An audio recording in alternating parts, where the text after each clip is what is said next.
Hello everyone, and welcome back to Commander in General, where generally we talk about Commander. I have for you all today what I think might be my new pet deck, and one of the flashiest decks you have ever seen. You know, if you ask me what my 4 favorite keywords in Magic were, I would say Monarch, Goad, Cascade, and Flash in no particular order. I think Flash is so cool because by definition, it's giving a quality to a card that shouldn't inherently be able to do that thing. And in this newest Avatar set, which I personally think has been super flavorful and super special, we got Firelord Azula, who, oh my god, is incredibly powerful. At first glance, it's not hard to see why. Firstly, they're a 4-mana 4/4 with Firebending 2, so already on curve with an upside. But then they go and say whenever you cast a spell while Firelord Azula is attacking, copy that spell. You may choose new targets for the copy. So an absolutely incredible ability that can be abused incredibly easily. This makes instant speed removal better. This makes instant speed extra combat spells better, combat tricks, extra turn spells. Azula can even make lightning strike twice in the same place. But what if I told you that we are going to build this deck without any instants at all? And in fact, we're going to be building this deck with permanence only. Oh yeah, this is going to be a fun one. But before we get just into how we're going to get away with this nutty premise, let me remind you that if you like this video, taking 2 seconds to drop a like on it hugely helps the channel. And if you do indeed like this style of video, why not stick around a while and subscribe, as we are fastly approaching our goal of 5k subs. I have some big things in mind to celebrate, so I think you're going to be glad you stuck around. Lastly, let me know down in the comments if there are any cool cards that I missed for this build, and share with your friends and family that love this game just as much as you do. But let's get into definitely the flashiest deck your puny minds have ever seen with Firelord Azula. Alright, so let's break this down. What does playing without any instants and sorceries mean? Well, it means a few things. Firstly, it means that our interaction is going to need to be permanent based. So any removal, combat tricks, and board wipes need to come from some unconventional sources. Secondly, Azula is crazy, doubling any spells we cast during combat. So we don't want to be throwing this away for nothing. What we want instead is to be able to play as many permanents with Flash as we can, making it so that we can double up on our creatures, enchantments,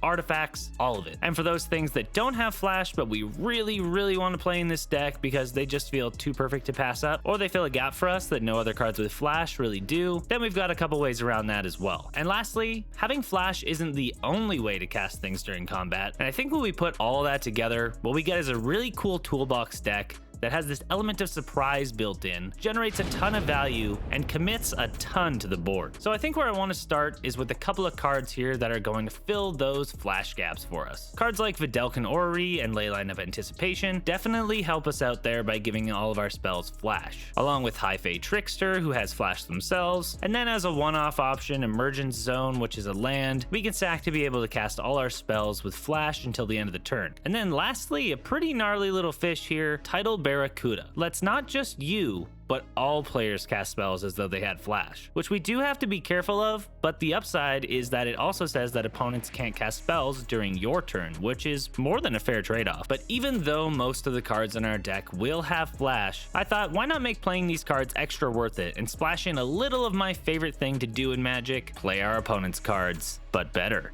With cards like Stolen Strategy, Court of Lochthwain, Thief of Sanity, and Rogue's Class, which can also give our creatures menace, we'll have the option to play our opponent's cards as well. If those cards happen to be instants, then hey, that's awesome. But if they aren't, all those cards that give spells Flash, as we just mentioned, are going to let us double up on anything that we pull out of our opponent's decks. But we do have some options that subvert that timing restriction all by themselves, such as Atali Primal Storm, Grima, Saruman's Footman, and Silent Blade Oni. All of these will be able to jack one or more cards, played on the spot, and then with Azula out, we get a double of everything we take, which is gonna feel diabolically good. But we can cheat out our own spells as well during combat with equipment like the Key to the Vault and the Buster Sword, which not only give us a little bit of card advantage, but let us cheat out a spell for absolutely free, which we're then going to double up for a real powerhouse play. The infamous Cruel Claw, whom I love so dearly, lets us essentially cascade a card after he deals damage to an opponent at the cost of discarding a card. But a 2-for-1 one that we get to cheat the mana cost on still sounds fantastic to me. Wand of Wonder I really like since it adds that element of randomness that I love so much. It says that when we tap it, you pay 4 and roll a d20, and each opponent exiles cards from the top of their library until they exile an instant or sorcery card. Then they shuffle the rest into their library. We may cast up to X instant or sorcery cards without paying their mana cost. So at the very least, we get one spell and then a copy off of this. But on the top end, if we do magically roll that nat 20, we could get the equivalent of 6 spells, which is just criminal. And lastly, Planetarium of Wan Shi Tong is a new card from this set. It's an artifact that says we can scry 2, and that's all. Moving on.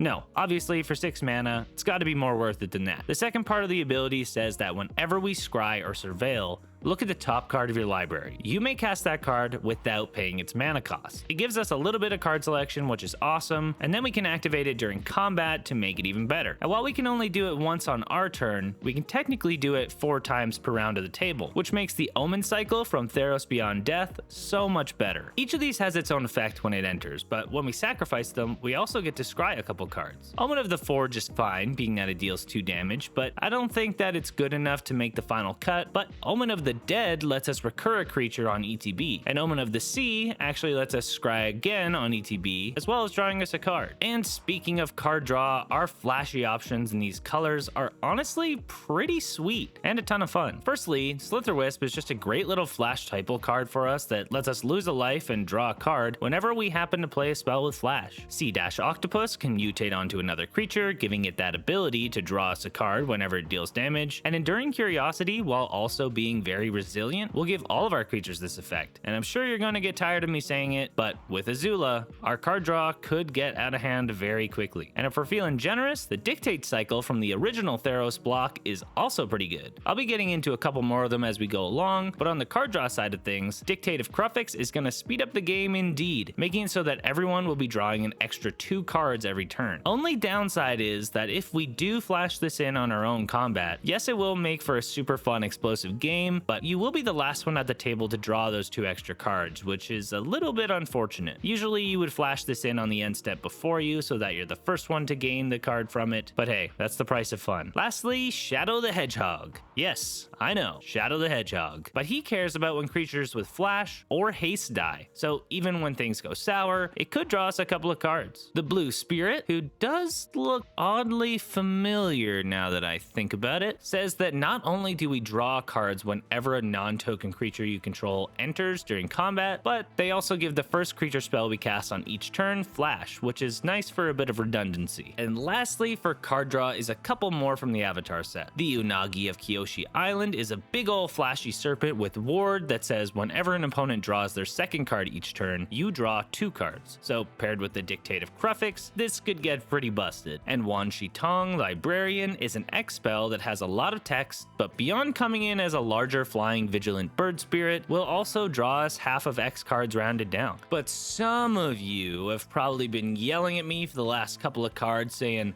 but those cards are legendary. You don't even get 2 of those. One will die. You think I don't know that? You think this is my first time riding the Tilt-A-Whirl?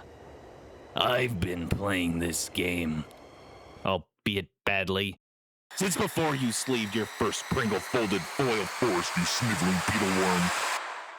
And that is why I think it's worth our while to play a couple of cards like Mirror Gallery and the newer Mirror Box so that we can have multiple copies of those legendary spells and cards as well. So much so actually that I think running Transit Mage and Trophy Mage is actually not a bad idea. But otherwise you could just cut the legendary creatures out, cut the Mirror Boxes out, and then you also don't get the doubling up if you steal a legendary creature from an opponent, but you also wouldn't have this problem in the first place. So up to you. I do think that from the new Spider-Man set, Imposter Syndrome is a pretty fun win more card for us in this deck, since it's just going to generate us more value, leave us back blockers, and it doesn't give a weasel rat's ass whether it's legendary or not. Other cloning effects like Malleable Imposter, Mocking Doppelganger, Stunt Double, and Sakashima's Protege are all pretty potent cards for us as well, as they can all come down at flash speed. Sakashima's Imposter especially, since they have Cascade, and that cascaded spell will also get doubled if we play it during combat, and as a perfect little bridge into our next section protection interaction. Calidus Assassin is another clone that also doubles up as removal for that creature that you're cloning. So you can have two of their best things and they get nothing. Now you might be thinking that removal gets pretty difficult without instants, but we actually have a fair amount of really good options. Like for creature removal, this enchantment archetype that essentially neuters a creature into a 1/1 without abilities, like Eaten by Piranhas, Utter Insignificance, which by the way, is something I can really hear Azula saying about our opponent's creatures. Amphibian Downpour, which has Storm, and Observed Stasis, which will also draw us some cards, are fantastic creature removal that we can also double up on during combat. Urtai can not only remove a creature or planeswalker, but his other mode is a counterspell that works on spells and activated abilities and triggered abilities, which is pretty rare. Especially in this deck, people aren't going to expect you to stifle their planeswalker's ultimate ability. Sister of Silence and Voracious Greatshark are two more flashy creature-based counterspells that I think would be worth running. Sister of Silence also having the option to counter abilities as well. As some bouncing based removal, Hullbreaker Horror can also basically counter spells, and if you do end up with two of these things, you will be an absolutely suffocating threat at the table. And Dream Eater also surveils, not only giving us some nice card selection, but also making that Planetarium of Wan Shi Tong look even better. Nowhere to Run, I think, is some decent removal for some of the smaller things on the table, but you could also double it up and put it on something a little bit larger. But the thing that I think pushes this one over the edge is that it also makes it so that all of our creatures our opponents control can be targeted as though they didn't have hexproof, and it subverts ward, which is awesome. As one more piece of creature removal, kind of, Dictate of Erebos. I did say I'd be getting back to these. This one says that when a creature we control dies, each opponent has to sack a creature. If this does end up getting doubled, I find it pretty unlikely your opponents would look your way to remove anything unless they just want to wipe the board or they currently have an empty board themselves. Lastly, for some artifact removal, we have some old school Flash on Latula's Orders, which is actually an aura that lets us destroy an artifact they control whenever this creature deals combat damage, as well as Powder Ganger. Now, I know this creature doesn't have Flash naturally, but I think it's worth running since it can double up regardless using the squad mechanic, and if you do have a Leyline or something out, then that's just a little bonus. As for board wipes, our options are a little bit more limited, but they do exist. However, since we are committing so much to the board, I think a lot of the time we might not want to be board wiping, but you still probably want a few. Oddly enough, the good ones exist mostly in the form of sagas. One Ring to Rule Them All, Phyrexian Scriptures, and The Rise of Sozin are all board wipes in their own ways, and they've all got a couple other things tacked on there as well since they are sagas. But The Rise of Sozin is particularly interesting since it actually ends up flipping into Fire Lord Sozin himself. This card is also pretty great for our strategy since he's already a pretty decent creature being a 5/5 with Menace, but like Azula, he also has Firebending, this time Firebending 3. This will in turn help us cast all those flash spells during combat, and on top of that, when he does deal damage to a player, he can pay X and put any number of target creatures with total mana value X or less from that player's graveyard onto the battlefield under our control. And this card once again leads us perfectly into our next category, mana. You know the deal, we aren't in green, so we end up playing a bunch of smaller, efficient mana rocks, but on top of that, I like Victory Chimes and Bender's Charms since if we do end up wanting to play one of our cards on another player's turn, they can help us eke out a few extra mana per round of the table. Initially, I was thinking maybe Unstoppable Plan might be a good idea as well, just to have some more mana per round of the table, but I think that optimally we are playing on our own combat step, so I think you could take it or leave it. I kind of thought the same thing about haste, like you could incorporate some haste elements in this deck, but you're probably either going to be playing on your opponent's turn, in which case you don't need it, or you're going to be playing them during combat, in which it's too late to give them haste. One really interesting mana rock we have here though is Misleading Signpost, which is a 3-mana blue rock with flash of all things. It says that when it enters the battlefield during the Declare Attacker's step, you may reselect which player or permanent target attacking creature is attacking. So defensively, really cool, but played on your own combat if you want, 2 mana rocks for 3 mana is pretty sweet too. And for all of our rocks without flash, those ley lines, Videlcan Orreries and such will allow us to play those things during combat, in which case we can just ramp a little bit more than we're supposed to be able to in these colors, which is awesome. Additionally to mana rocks, Cunning Nightbonder has flash and reduces the cost of our flashy spells on top of making them uncounterable. Nightscape Familiar reduces the cost of blue and red spells that we play. And finally, Zuko, Firebending Master. They not only have first strike, but also firebending equal to your experience counters, which they accumulate by by casting spells during combat. If we can keep him around or bring him back if he happens to die, once again, this could be a lot of disposable mana for our combat stuff. And speaking of bringing things back or not letting them die, Recursion. There isn't a huge focus on Recursion in this deck, but I think having a couple of reusable ones like Phyrexian Reclamation or Oversold Cemetery, which can turn by turn get us some of our creatures back, really help to keep our hands full and give us something to do. Fungal Fortitude and Minions Return, while they are more protective pieces, they say that when said creature dies, bring them back under your control. Being that this is flash speed, we could even preemptively save our board if either we want to wipe the board or if we see one coming. Minions Return is especially nice because we can enchant an opponent's creature and snatch that instead. Similarly, Eel Umbra has flash, gives +1/+1, and gives totem armor. And Bladed Battle Fan is an equipment that we can flash in and they get indestructible till end of turn, and then they get a little 1/0 buff as well. But I think if you play this at all, it's mostly for that protection. Lastly, on the topic of protection, Silver Shroud costume makes it so that the creature not only gets Shroud, but is also unblockable, which with so many creatures in this deck is really gonna come in handy, especially because we need Azula to be attacking. And if they aren't unblockable or have some sort of evasion, attacking might not always be as easy as we want it to be. So things that make her hard to block, like Brotherhood Regalia, Winged Boots, Rogue's Passage,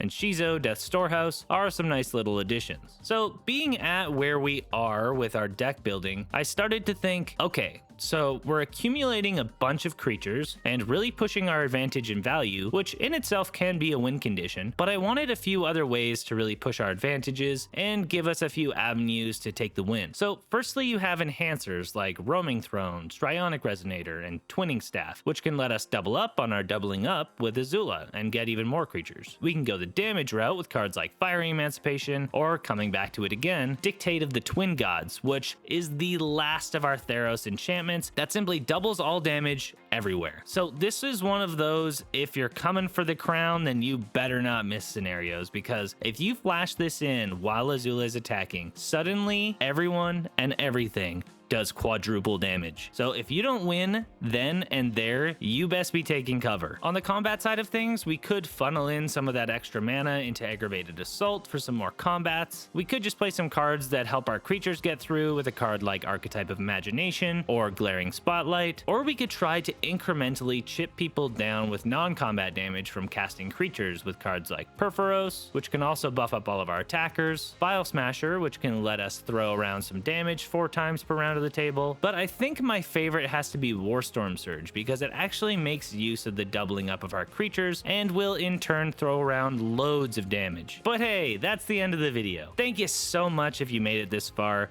Don't forget to leave a like and sub if you want more Commander videos just like this one. Like I said, my 5K subscriber special is just around the corner, and I will be opening up several boxes of cards on this channel. You don't want to miss that. I'll have a couple cheeky deck techs coming as well, so tell all your friends who love this game just as much as you do. Leave a comment letting me know about the cards I missed or videos you want to see in the future. But that's it, guys. It's been a great one. I'll see you in the next one. Peace.